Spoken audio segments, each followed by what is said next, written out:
Okay, let's begin. We are on page Vav Amud Bet, 6b1. Says the Mishnah. Rabbi Elazar ben Yaakov Omer. Rabbi Elazar ben Yaakov says, Moshchin et hamayim me'ilan le'ilan. We can pull, divert, switch water from ilan le'ilan, from one tree to another. You just have to be careful that you don't water the entire field. So some of you are thinking to yourself, oh, deja vu. I remember learning this, and you'd be right. We learned this already.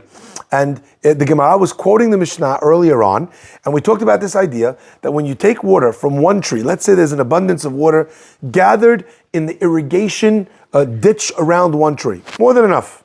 Other tree, rahazit, dying. Okay, what do? Drag my foot from one to the other, make a little mini channel. Now the water goes to the other tree. Good or no good? Says the Gemara, no problem to do that. That you have to be careful not to water the whole field. So we already saw in the Gemara what that means, if you remember. What did that mean? That on the way from one tree to the other tree, if you're dragging it across the field, right, it's a problem. What was the problem? Does anyone remember? On a tree, we said a tree drinks a lot of water. So if it doesn't get enough water, it's going to die. There'll be loss. The field that you're talking about is a field that has enough water. So when you're dragging that water across the field, that field doesn't need this water. What's it doing? It's giving it extra, and that's profit, and that we can't do. So if you're going to do this, make sure you're not watering the whole field. Now, what does that mean? If one tree's here, the other tree's here, how are you going to do that? The answer is, you take the channel, and you go a further route around the thing that needs to be watered, and then you managed to kill both birds with two stones. Okay, to mangle a metaphor. ובלבד שלא ישקה את כל השדה. זרעים שלא שתו לפני מועד. Let's say a person has something that they didn't drink, the food, the seeds, these things that are planted, didn't drink before the holiday. Okay, it wasn't enough irrigation. Lo yashke memoed. You should not give them to drink on the holiday. Now that sounds a little bit odd, right? Why? If they didn't drink before the holiday, what's going to be the situation? Aren't they going to die? We'll have to see what the Mishnah means when it tells us this halakha. But the Chachamim hold that you're allowed to water, to give the field water in this and in this. And of course, the Gemara is going to explain what the opinions all mean. Says the Gemara, Amar Rabbi Yehuda. Rabbi Yehuda says, Im hayta sadeh mitunenet mutar. Let's say we're talking about a field which is already not saturated, but it's wet. So it's the moist. If you pick up the dirt, you'll feel that there's moisture in the ground. In a case like that, he says, is a person's allowed to water the field. Now, what are we talking about? We're talking about the case where there's two trees and we're dragging the water from place to place. Okay, so sadeh mitunenet. If the field is moist, you're allowed to drag it across, even if it's feeding the field. And we'll see exactly why. Gemara says, but how do we know that this is true? The halakha you just said. Tanya nami hachi. We learned a braita that says like this. When we said that you can't give water to a field on the holiday, we're talking about cases where the thing that was planted did not have water to drink before the moed. So there's not enough water. But if you have plants that they were watered before, you're allowed to give them water on Chol HaMoed. That's exactly the opposite of what the Mishnah says. But if the field was already, naturally, it was moist, okay? Mutar, you're allowed to do it. Now the Mishnah says, V'en mashkin, but you do not give a field, garid. Okay, garid means something which is completely like dried out, like a tree, like a dry wood. Okay, en mashkin sadeh garid b'moed. Chachamim matirim bazeh ubazeh. The Chachamim allow in all of the cases. Now, Gemara is trying to now work out exactly what these cases are: moist, dry. So let's, for 1 second, let's turn to Rashi. Rashi says, see the Mishnah? It's right by the narrow lines at the top of the page. How does Rashi understand this case? We're talking about, this is like a sadeh bet hashlachin, the pseda yetera ika. That there's, the cases of the trees are a situation of a field that's dried out, and if you don't water it, it's going to be lost. But the field, if the field is a rainwater field, it has enough, so it's just profit. Let's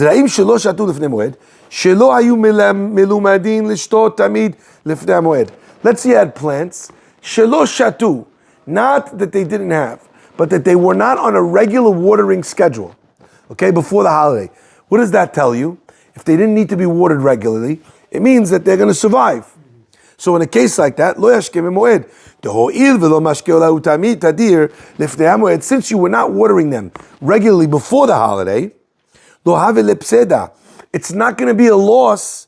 So Rashi now changes the literal meaning of the words in the Mishnah, and he helps us understand the logic, because the logic of the Mishnah was backwards. I would have thought if you didn't give them to drink before the holiday, they're going to die. That's the case you're allowed to. Rashi says, no, it doesn't mean that they didn't drink before the holiday. It means that they were not trained to drink before the holiday. When you have a field that has access, and I want you to realize what this means. I was trying to think, how could that make sense agriculturally? Can anyone figure this out? Well, how the plant knows? The plant knows the watering schedule. So if you water it a lot, then it can't survive. If you don't water it as much, what's the answer? The answer is actually very simple agriculturally. Plants, trees, bushes that don't have accessible water, how do they grow? They grow roots deeper, roots wider, because it needs to find water. Fruits, vegetables, whatever, that have a steady stream of water, the roots of the plant don't need to go far. So what do? They don't. You hear that? So you have a plant that was trained to not drink so much before the holiday. Nothing's going to happen if you don't water it. It has deep roots. It'll find the moisture in the earth. I remember once I felt like such a dib. There was the gardener came around the house and he said, these plants, they're dying because the irrigation system wasn't set up properly. I said, that can't be. He said, why not? I said, because this one is growing. So how's this one growing if there's no water? He looks at me and then he looks up and he looks at me again. There are things that grow from rain. That was me without my agricultural degree, okay? So what is Rashi explaining to us? Rashi is explaining to us that when you're talking about a field like that, then you don't need to worry about it, okay? So look at the level of agricultural knowledge that was necessary for the Mishnah. So and by the way, they were looking at it wrong. It's not watered all the time. You could water it because it needs water. That was their perception. We would have looked. It's not watered all the time. It's because it could survive without being watered all the time. Exactly. Therefore, we don't have to water. Exactly. So Rashi takes the Mishnah. He literally turns the whole sock inside out. So I'm reading the Mishnah the first time. It's like you didn't drink before the holiday. You're not allowed to give it on the holiday. Well, that should be the case. You're allowed to. The answer is no. When you've created a plant that has learned not to need it, then why would you be able to? It's not going to die. But it all comes back to the law of loss versus profit. Okay? He needs to. By the way, I want to just say. Remember we talked about this idea how all of these cases are just manifestations of the halakha in our own experience. We were talking about this, Joe, you and I in the car. We were talking about this on the way back one day. We were saying, how does this apply to an office if you open on Chol Moed? And I said, what would happen if you didn't open the office? Would the business, would it survive? A business that runs on constant intervention is like a field that has constant intervention. When you've created an office that you don't have that constant input, it doesn't need to be managed every second. Even if you're not there, or even if the office closes for 3 days, it's not a problem, because you've built a system that has these long roots, right? And then it is managed, there's no problem. And then the business can be closed, nothing happens to business. So every one of these allegories is going to be relevant for someone who's trying to figure out how do you apply the halakha to a business world. There's arbitrary decision here. That's what a posek does. That's what a rabbi who's a dayan is meant to do. He's meant to say, I learned all these laws. What is your case compared to? Okay? And which case in the Gemara? Okay, let's continue. Says the Mishnah. So what is the? Let's continue. That was Rashi. V'chachamim matirim bazeh ubazeh. What is bazeh ubazeh? In this and in this. I told you we need to explain it. Rashi says, "Lashkot et kol hasadeh kula." They say that you're allowed to drag from tree to tree and feed the whole field. We'll see why. Zeraim shalosh lufnei moed. V'hai chachamim. This chachamim. Who's this opinion? Hainu Rabbi Meir. This is Rabbi Meir. Da'amar le'el mashkim mimenu afilu sadeh beit habal. Remember we had the three opinions. One opinion, Rabbi Meir said that you could feed any kind of field on Chol Moed, and you said that's the rabbi. I send my money to his yeshiva, right? So Rabbi Meir holds that you're allowed to feed a sadeh beit habal. So Rabbi Meir says no. If you're dragging from ilan to ilan, no problem. You're allowed to do so for anything. And you're worried about giving food or water to a zira'im shelo shatu, don't worry about it. It's fine. Okay. So, says the Gemara, we continue. So, the Gemara starts off by telling us that if a field was mitunenet, was moist already and then it dried up, then the halakha is that you're allowed to, that's when Rabbi Elazar ben Rabbi Yaakov says his halakha. Okay?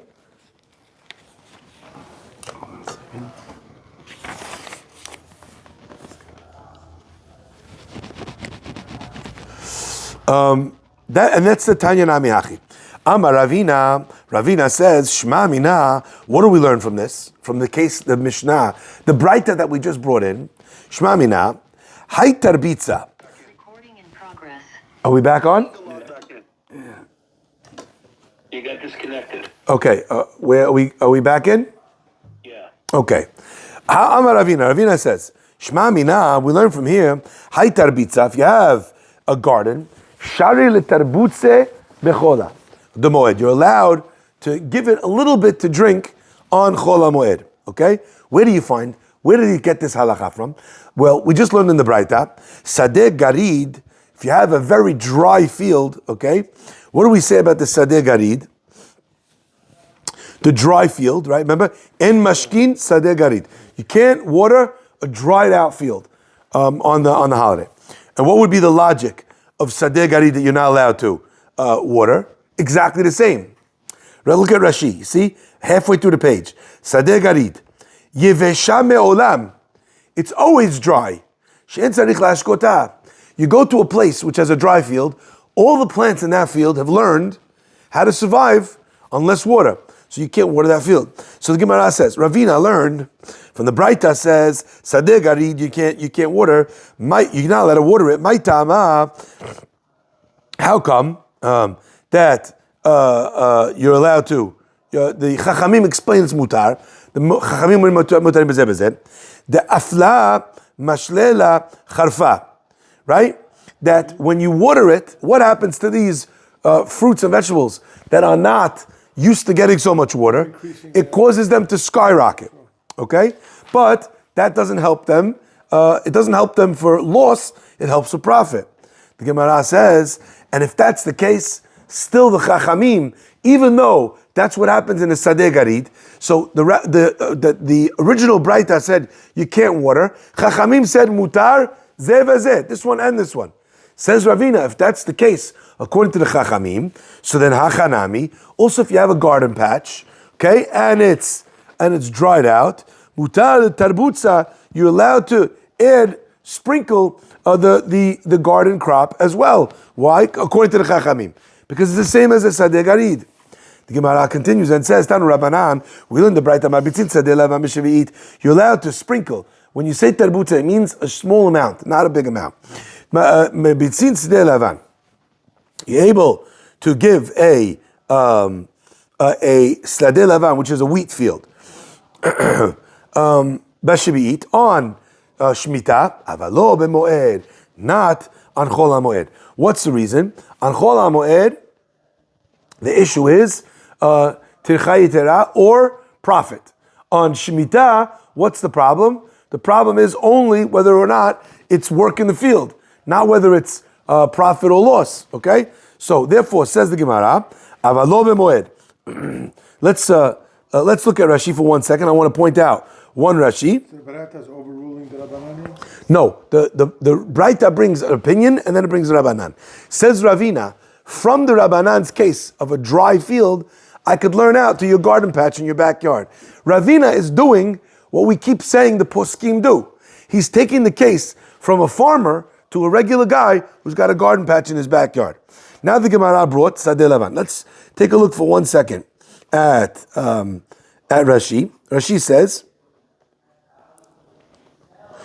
Sharel tarbutze lizalef alamayim, to pour, to sprinkle water on it.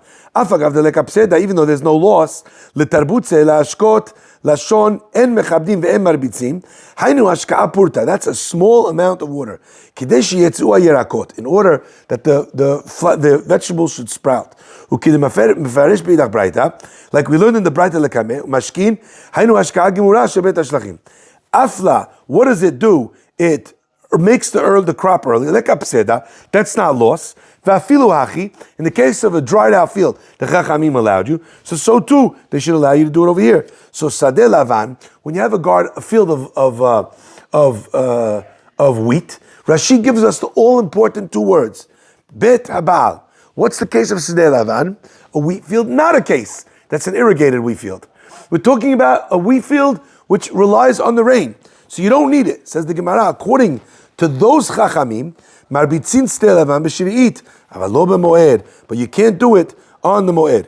So what's going on? I don't understand. V'atanya, doesn't the Braita say marbitzin ben b'moed ben b'shvi'it, that you're allowed to sprinkle on a grain field, on a field of Sadeh Lavan, on the moed and shvi'it? Gemara says, Amar Avuna lo kasha, Harabi Eliezer ben Yaakov harabanan. So the fact that we have contradicting Braitot, contradicting Mishnayot with regards to this point is very simply because there's a machloket in, are you allowed to water a field that doesn't need it on the holiday or not? Rabbi Eliezer ben Yaakov says, no. The Chachamim say, yes. Who's our Mishnah? The Gemara already pointed out, our Mishnah follows the opinion of Rabbi Elazar ben Rabbi Yaakov. Okay, so we're establishing a consistent machloket between Rabbi Elazar ben Yaakov and the Chachamim. Okay, says the Gemara. Tanya idach, another Braita says very similar topic. So Rabbi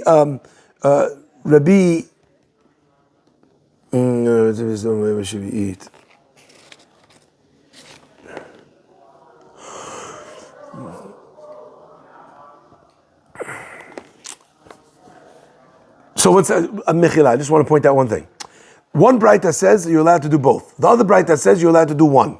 Who do we say that was? Rabbi Elazar ben Yaakov. Because he says you can only do it on Moed, but not on Shvi'it. Okay?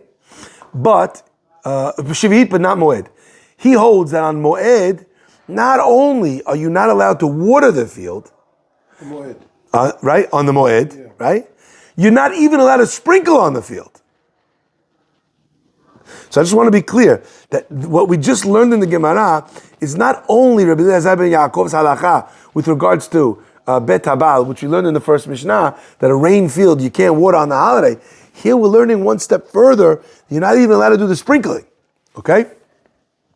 Tanya Idach, we learned in the Braita, you're allowed to give a small amount of water to a wheat field, wheat rain field, Erev Shvi'it, in order that you should have the stuff come out on the holiday, on the Erev Shemitah. And not only that, you're even allowed to do that on Shvi'it. In order that there should be fruits and vegetables coming out after the Shemitah. So, whose opinion is this going to come out to be? That makes sense, because that's consistent with the idea during Shemitah with the Rabbin, to be able to have the people have things from the field. Right? We want to have that they're allowed to have things from the field and Rabbin during Shemitah. But we didn't say that's specifically in the case where the Tzorach Rabbim. If we would have said that you need it for Rabbim, I can understand. But without that, how do I know that that's the reason for the Mishnah? Okay? For the Braita. So I just want to point out, this is a a very important point. So the last Braita is telling us, this last Braita is describing this law of sprinkling, but it's talking about the law of sprinkling a field, a wheat field, before Shavuot for on Shavuot, and on Shavuot for after Shavuot. What's the one case it left out? Sprinkling it on Shavuot for Shavuot. Did you catch that? You're allowed to sprinkle it before Rosh Hashanah so that it comes out on Shavuot. And I could sprinkle it on Shavuot so that what? After Shavuot, it's going to come out. But the one case you didn't allow me to do is sprinkling it on so that it should grow on. Why? That already they felt was a Sadeh Lavan. The field has its own water supply. You're sprinkling, you want to make it better. To make it better on Shavuot, you're not allowed to do so. All right? All right, let's continue. Says the Mishnah. Sadin et ha'ishut ve'et ha'achbarin. Oh, fantastic. Okay, now we're talking about scenarios. Hunting. You were into a new element of Chol Moed. No, we closed the parasha. We closed it cleanly. Baruch Hashem. If you want, we could go review it, Joe. Okay, fine. Says the Mishnah.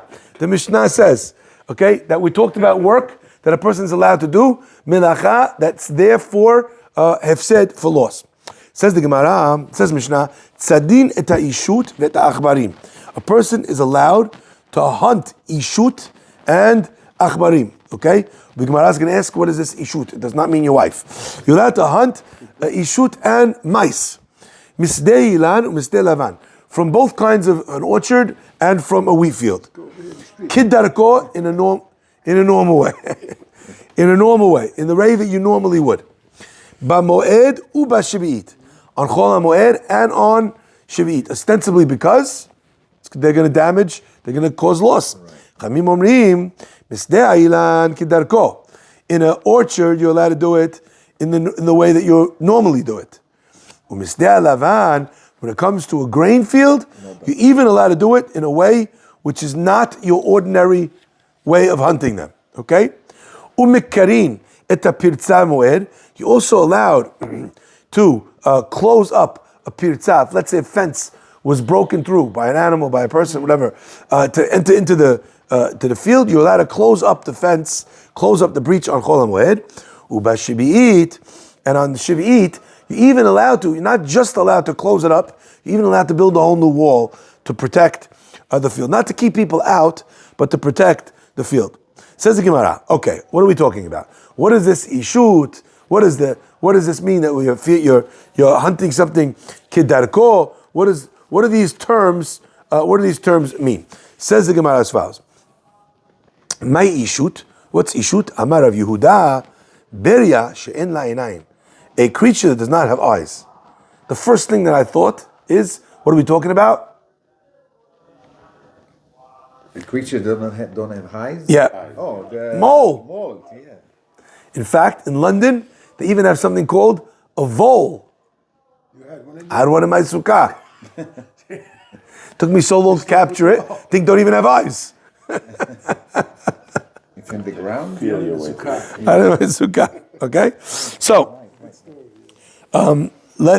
So the Mishnah says that a person will be allowed to trap or hunt these animals in a way which is usual, okay?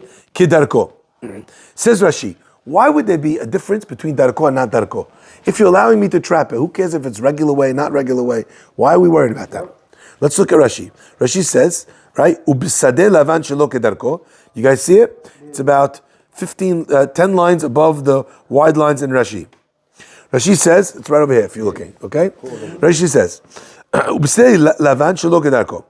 In a sadeh ilan, in an orchard, you have to you could hunt or trap in a normal way because there's a big loss.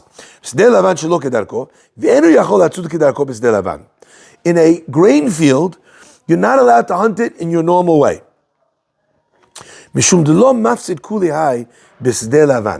In a field, in a wheat field, the mice and the voles and the moles, they don't do as much damage. Maybe they don't like the grain, maybe they only like bread. Maybe they're gluten-free, I don't know. But in an orchard, that's where they do a lot of damage. So in a lot of damage, you're allowed to do it in a normal way. But in a field of wheat, you have to do it in a not normal way. What does that remind you of when you think of this idea that you have to do it, you do a melacha in a not normal way? Can anyone think about what that means? Excellent. Klachayad, Shabbat. There's an idea here that if you do it in an unusual way, right, which we're going to see in the Gemara, maybe that's a shinui. Okay, so maybe that's why. So clearly, Rashi is establishing for us that in a grain field where it's not such a loss, will only let you trap in an unusual way. But in a field of an orchard where they're definitely going to do a lot of loss, will even let you do the melacha in a straightforward, in the usual way. You're not going to have a loss, so why do you need to trap them? By doing it differently. Huh? What happens by doing it not in your usual way, you're using excessive labor. Brilliant question. We were going to cover that. So you're asking, a pound of prevention, an ounce of prevention is worth a pound of cure. If I trap unsuccessfully now, right, then, or, with less effective or less efficiency, then it's going to cause more work for later. So maybe I'm allowed to do it now for hefsed that's going to come later. We'll have to see. That's a big chidush. Like as an example, let's say I'm in a situation right now, I'm not hungry on Yom Kippur. But I'm going to get so hungry, it's going to be pikuach nefesh. At what point do we tell you you're allowed to eat? How much you're going to die? We tell you when it's pikuach nefesh, then that's the status. If you think it's going to get there, right? So it's not that you need to wait to the point where you're literally dying, but it's at the point where to not eat at this point would be dangerous. We don't say that if you don't eat at this point, it's going to develop to a situation that we would not go that far, okay? Why do you have to? Cups which make it like not eating because it's such a small amount. I don't want to get into the halachot of Yom Kippur because if you get it wrong, it's isur karet. So every case needs to be dealt with exactly as it is. But the idea is that you can't say that something which might be pikuach nefesh in the future is pikuach nefesh right now. So maybe the way we'll look at this for tircha yitera in the future is that when we get there, we'll deal with it as is. But at this point, it's not the status, so we can't introduce or break the laws of Chol Moed. Yes? But the orchard is more significant, and so you could use abnormal ways to kill the animals. You could use, you could hunt in your normal way. The normal way is the better way. The non-normal way is the less good way. So in a scenario where we're worried for more loss, we'll let you hunt in the normal way. Oh, okay. So that's why in the field it's easy. In the field, they're not going to do so much damage, so we make you do it in an unusual way. So let's see exactly what the regular way is and what the unusual way is. And maybe if Mayor Eric Adams listens in, he'll find some ways to trap the mice and rats in the city. Says the Gemara, Amar Rabba bar Yishmael. Rabba bar Yishmael says, V'ite marav yemar bar Shilmeya. He explains, Maikera. What does the pasuk mean? What is this this idea that you're talking about, ishus? What does this ishut mean that we're talking about in our Mishnah? Kemo shavlul temes ya'aloch nefel eshet bal hazu shamesh. So this is a pasuk. The pasuk says, if you take a look on the side, you'll see the pasuk in its entirety. The pasuk says, Kemo shavlul temes ya'aloch nefesh esh bal hazu shamesh. Right? Like the shavlul. Okay? Temes ya'aloch. Like the shavlul, like the snail, temes yaloch, which melts and slithers. Strange word. Why do you use the word melts? I don't know if you ever saw when a snail moves, it leaves the trail. What's that trail? It's literally its own body. If you take salt and you put salt on a snail, you know what happens? It absorbs the entire moisture of the soil, it kills it. Slug, snail, they have the same, a lot of times the makeup of the body is the same. There's so much moisture based, and salt eats moisture, that you'll kill the slug just by salting it. Okay? Now, so the pasuk says, Kemo shavlu, like a snail, temes yaloch, melts and goes. Nefel eshet bal hazu shamesh. So too does the eshet fall without seeing the sun. Okay? What is this animal that falls without seeing the sun? In other words, it never gets to see the sun. That is an animal that is incapable of seeing the light, and that we're referring to as the mole. So the pasuk brings us and expresses this language of eshet or ishut, which refers to this animal. Tanu Rabbanan, the Braita says, Tzadin et ishut, you're allowed to trap the ishut et achbarim, mizdeh alavan, mizdeh ilam kidarko. You're allowed to trap them both kidarko. How did we say? Lavan. Right? We said Lavan shelo kidarko, and the orchard kidarko. Right. But remember, the Chachamim argued and said, right? What did the Chachamim say? Chachamim amru mizdei ilan kidarko, mizdei alavan shelo kidarko. But the first opinion said both of them. So this Braita is following who at this point? Not the Chachamim that differentiate, but the original part, which said that you could trap both cases according to your way that you want. So that's the first opinion in the Mishnah, and that's the first opinion in the Braita. You're allowed to trap both kidarko. Umachrivin chore nemalim. You're also allowed to destroy ant holes. So you have ants. I don't know if you ever saw what ants do under the ground. It's unbelievable. Google cement ant city. It will blow your mind what's going on under the ground. I always thought that the ants bring it in, they go down, they have a hole. They have subways, and subways under the subways, and subways under the subways. It's wild to see these ant colonies. So how did they discover this? They poured tons and tons and tons of cement into an ant hole, and then they let it dry. And once it dried, they took water and they took brushes and they washed all the dirt away. And then they got to see the entire structure of the ant colony. Niflaot haboreh. You understand what it means. And we also understand what Shlomo HaMelech meant when he said, Lech el nemala atzel. Oh, you lazy one. Go to an ant. Re'ed derachea v'checham. See its ways and become wise. A person could learn how to be a better, even from animals and creatures. We're supposed to learn from anything and everyone. Says the Gemara, and you could destroy an ant hole on Chol Moed. We're talking about ants that are doing damage. Ketzad machrivin. How do you destroy the ant hole? Shmuel Gamliel says, Mevi afar mechor zeh v'noten lechor zeh. You take dirt from one hole of the ants and you put it in another one. V'zeh v'hen chonkin zeh et zeh, and that causes them. They choke each other to death. Now, what does this mean? What's Rabbi Shimon ben Gamliel expressing to us? Where are we? Let me show you in Rashi. Beautiful. Hold on.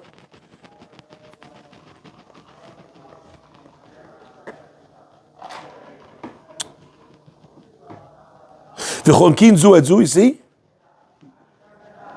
Yeah, it's the third wide line. This is fascinating. And they choke one another. Mipnei shemerichin et ha'afar ve'en makirin be'oto afar. Now, wild. The ants, they recognize the smell of the dirt of their own hole. But when you bring the dirt from another ant hole and you put it on top of that ant hole, they don't recognize it and they choke to death. Wild. So who would have thought that the rabbis could give us, advice on the science of insecticide? Okay? So that's how a person is able to be machriv, a destructive ant colony on Chol Moed. Amar Rav Yemar bar Shalmei Mishmei d'Abaya. Rav Yemar bar Shalmaya says in the name of Abaye, V'hu dekai b'trei ivri nahara.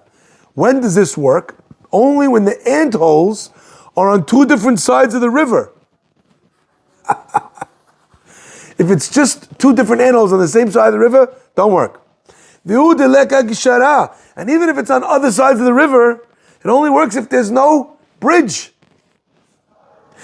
And not only if there's no bridge, but even if there's a bridge, v'hu deleka gamla, that there's no plank. So that's it's like they're in different worlds. If there's no rope, if there's a rope, if there's a plank, if there's a bridge, they figure out a way to get across, and then they know the other dirt, and then once they smell the dirt, then it doesn't have that effect anymore. Says the Gemara, what does that mean? So ad kama, how far do you have to go if you're trying to figure out that the ant should be not too close? Says the Gemara, ad parsa. You have to go parsa away. How much is parsa? We already saw. Parsa is 4 mil, right? Which is a mil, as we said, is 2,000 amot. That's a few miles. 4 mil times 2,000 amot is 8,000 amot. How much is a amah? We said. Let's go easy with the 2 feet per amah. 16,000 feet. 3 to 4 miles. Crazy. The ant recognizes the smell of the Went earth. from the same thing to the river, to the bridge, to the thing, now to that far. That's how far away you have to bring from another ant hole in order for the ants to not recognize the killer. Okay. Wow. Now, Majnun? Wild. Okay. Says the Gemara. Every time I learn these Gemaras, I'm like, I gotta do this. Honey, we're going on a day trip. Where are we going? Bradley. I don't know, but 4 parsa away. Dirt's from Bradley. Where are we going to? I don't know. I gotta visit the ants. Which ant? No, not the which ant. Bradley. I gotta visit the ants. The Bradley ants, forget about it. Okay. The deal ants don't choke them, they just ignore them. Okay. Says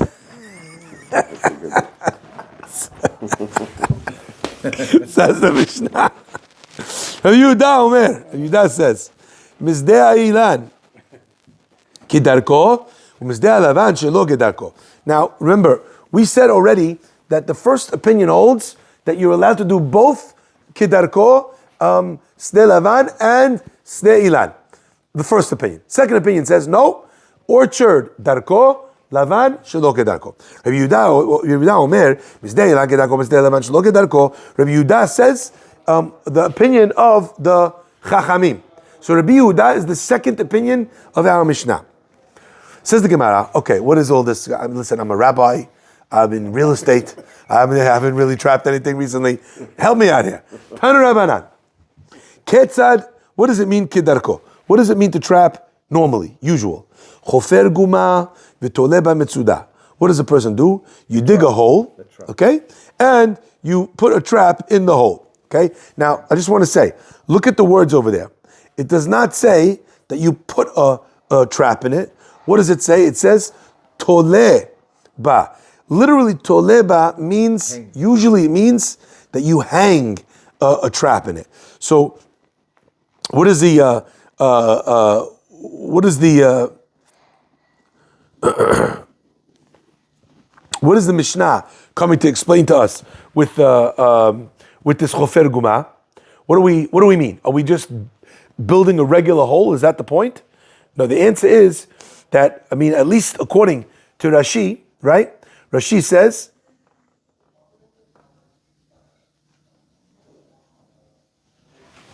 take a look over here. You see, like in the side commentary? Everybody got it? And a little Rashi on the side. Chofer guma. Oh, okay, yeah. Chofer guma. You dig a hole. Meniach sham mitzuda. And you put a trap. You see over here, he changes toleh to meniach. So, meniach, you place sham mitzuda, a trap. Shiyetzeu derech haguma. So Rashi helps us understand what the Gemara means Kedarko. Kedarko means that if the animal has got its lair, you dig it an exit hole. Yeah, he's guiding him. You're guiding the mouse or the mole. It could go wherever it wants. But when you dig it a hole out and then you put over there a mitzuda, so then you're guiding it directly to your trap. That's normally Kedarko. And I want you to understand, why does the Gemara go to such detail? Because That's a normal trap. that's a normal trap. Yeah. But that's the point. Yes. I might have thought that on Chol HaMoed, I just have to put a trap wherever. Who said I'm allowed to dig a hole for the trap? Remember we were talking about digging holes in the sadeh, right? So over here, you have to tell me what the normal way is, so I know that I'm allowed to dig this hole, okay? To tell me that that's not extra work. Now, one other thing I wanted to draw your attention to, right? Is that when we said parsa, Rashi just mentions up here, just look at the Rashi before it. All those things that we mentioned about the bridge and the tunnel and the overpass and all the different things that you need for the dirt of the ants, that was when you had that option. The Gemara was asking, what if you don't have a bridge or a river or how far do you need to go in a non-bridge situation? Okay, says the Gemara. So that's what it means. That's what you would normally do. Okay, that's a normal trap. What's a non-normal trap? Noet shapud umakeh bekurdom. What do? You take a what's it called? A spade or a stick, right? And you put it into the ground where they are, okay? And then umakeh bekurdum. You knock on top of it with a hammer. Umiradeh adama tachtea. So what happens? When there's a hole in the earth, what have they done? They've dug out, excellent, exactly what they did with the rats in Hamas tunnels. Right. When you put a bomb, sometimes it's not that it explodes the tunnel, right, but the earth shakes. Collapse. And when the earth shakes, it causes a collapse in the tunnel. Unfortunately, in a non-Hamas situation, okay, this happens a lot with miners. Right. They get trapped. They dig out a hole to go out and get the thing or whatever. Right. Some tremor, something, right? You could have a plane flying, breaking the sound barrier. Right. And you could kill a bunch of miners. Right. Because all of a sudden a part of the thing collapses.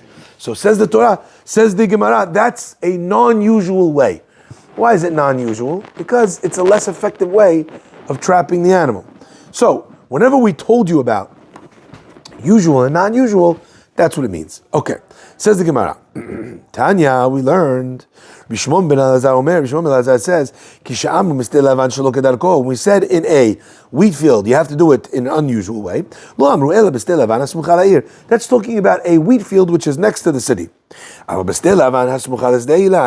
if you have a wheat field which is next to a orchard? Even allowed to do kedarko. Shema yetzu misdei lavan v'yachrivu et ha'ilanot. If they're in the field, the wheat field, and you trap them shelo kedarko, which is a less effective way, what will happen? They'll go to the steilan. If they go to the steilan, if they go to the steilan, they go to the orchard, then they're going to cause more damage. So Morris, I told you we were going to get to this. The chidush of the Gemara over here is telling us what Morris said. Yes. That if I'm in a scenario where doing it this way is going to cause the damage to be more loss, then we're allowed to even do a kedarko now. Now, I want to point out, this is very important. Morris asked, what if less work creates more work? Morris didn't ask, what if less work creates future loss? Do you hear the difference? Let's say it will cause more work, but not more loss. We didn't learn that. We just learned that I'm allowed to say future loss is considered like present loss with regards to trapping kedarko. Okay? Says the Mishnah. You know what? Damage control. Yeah. Yeah, let's end over here because the next piece is a longer bit about the wall, and then we'll. On 7A1. Yes. Yes. Okay. Yeah. Question, Nathan. If you have a house plant and it's not a question of financial loss, but it's a question of house beautifying loss, are you allowed to water the house plant during full moed? So, I mean, I don't know the mitziut, the nature of houseplants, but if the houseplant will die, I would imagine it would follow the same laws of loss and profit. So in other words, extra growth would be asur, But something which if you didn't do it, it would die. So I'll give you an example. You have a potted plant, it would be okay. Because potted plants rarely will die if you didn't water it for a week. Even an orchid won't die if you didn't water it for a week, okay? However, if you have flowers that you bought for the holiday, that not adding water will absolutely, they will die. Roses. And by the way, they're dead already. But they're dead in terms of the loss is defined in terms of its use. Slowing the death. So when a flower is beautiful, even if it's dead, but it's beautiful so you would keep it there, that's the value you paid for. If I don't put water, it's going to be a loss. That would be considered loss. All right? Baruch Adonai Le'olam. Amen.